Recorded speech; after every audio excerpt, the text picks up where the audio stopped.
নমস্কার। সঞ্জয় দেবশাস্ত্রীর তরফ থেকে সকল দর্শক বন্ধুদের স্বাগত। সন্তান জন্মিলে সেই সন্তান কেমন রূপ হইবে, সন্তান জন্মগ্রহণ করলে সেই সন্তান কেমন রূপ হইবে, এই নিয়ে আজ ভিডিও। আমরা অনেক সময় বলে থাকি যে এর বাবার মতো হয়েছে, এর মার মতো হয়েছে, এই ছেলেটি এর দিদার মতো হয়েছে, এইরূপ আমরা বলে থাকি। তো এই সাদৃশ্যর কথা বা ইচ্ছাশক্তি, এই ইচ্ছাশক্তি দ্বারা এটা হয়ে থাকে। যদি কোনো নারী কোনো বস্তুর ওপর দৃষ্টি নিবদ্ধ রাখেন, তা হইলে তাহার মনকে এমনভাবে প্রভাবিত করিবে যে অনেক সময় দেখা যায় শিশুর দেহের কোনো অংশে সেই বস্তুর সাদৃশ্য ফুটিয়া উঠিয়াছে। সঙ্গমকালে নারী যদি একাগ্র দৃষ্টিতে স্বামীর দিকে চাহিয়া থাকে, তা হইলে সন্তানের সহিত পিতার সাদৃশ্য দেখা যায়। কি বললাম? যখন সঙ্গম করিবে, যদি নারী তার স্বামীর দিকে তাকিয়ে থাকে, তখন সন্তান কিন্তু তার স্বামীর মতোই হবে।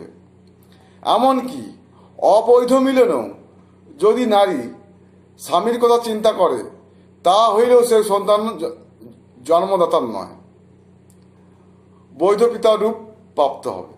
কি বললাম? যদি নারী অবৈধভাবে মিলন করে এবং যদি স্বামীর কথা ভাবে, তবে সেই সন্তান স্বামীর রূপ ধারণ করবে, মানে স্বামীর মতো দেখতে হবে। আঁচিল, তিল, অন্য দাগ সৃষ্টিতেও ইচ্ছাশক্তির এইরূপ প্রভাব দৃষ্ট হয়। অবশ্য অনেক সময় ভয় বা অতিরিক্ত যৌন পরায়ণতায় এইসবের কারণে হইয়া থাকে।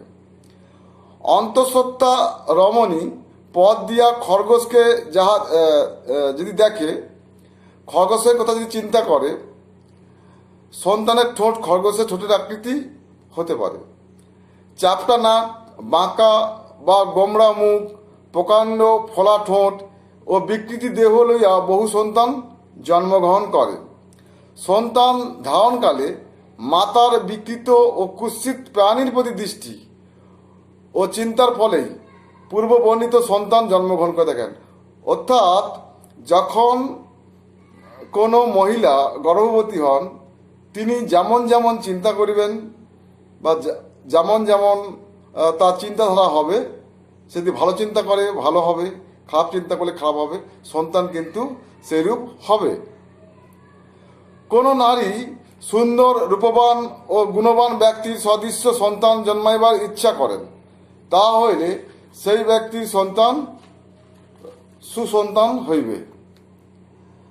সন্তান ভূমিষ্ঠ না হওয়া পর্যন্ত এক ধ্যানে কোনো মহিলা যদি কোনো প্রতিমূর্তি, মানে ভালো মানুষের ছবি চিন্তা করেন, ওই চিন্তাকে এইরূপ প্রবল করিবে যে শয়নে স্বপনে সর্বদাই ওই মূর্তি দেখিবে।